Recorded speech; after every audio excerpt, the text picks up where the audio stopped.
dans cette vidéo, on va voir comment rabouter des cordes, des cordelettes ou encore des sangles pour confectionner par exemple des anneaux, etc.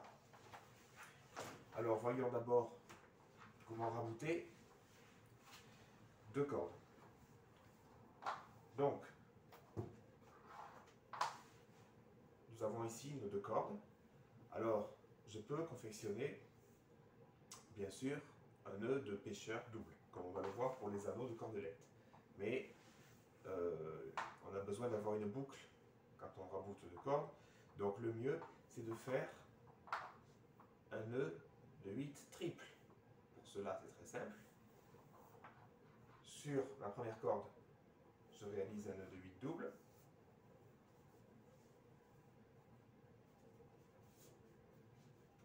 Le voici. Et avec la deuxième, je vais suivre en parallèle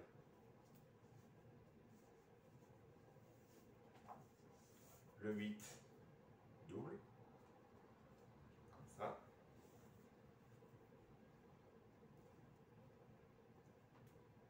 Alors, je suis là, comme ça, hop, voilà.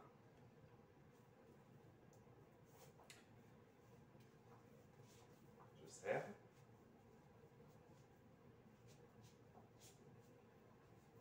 Et ça me donne comme ça un nœud de 8 triple. Avec ici donc une boucle pour s'attacher quand on va passer le nœud.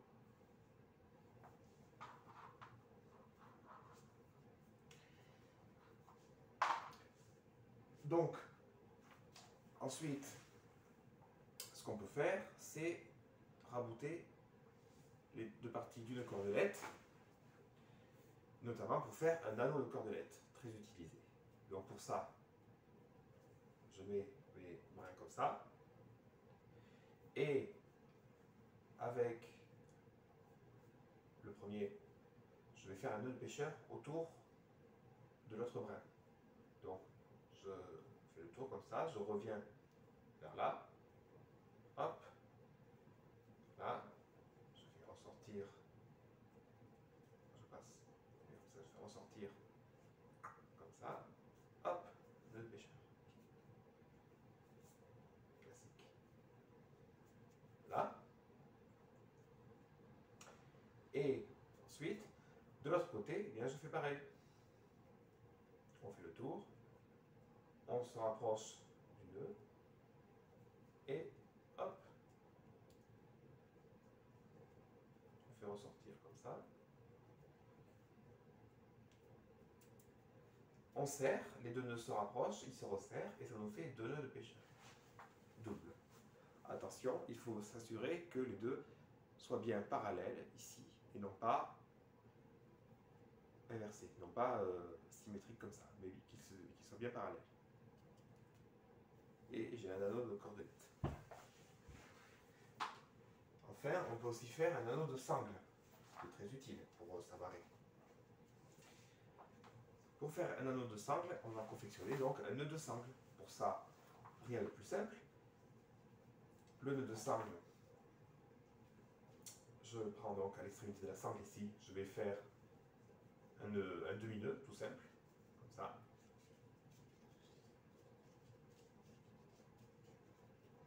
Voilà.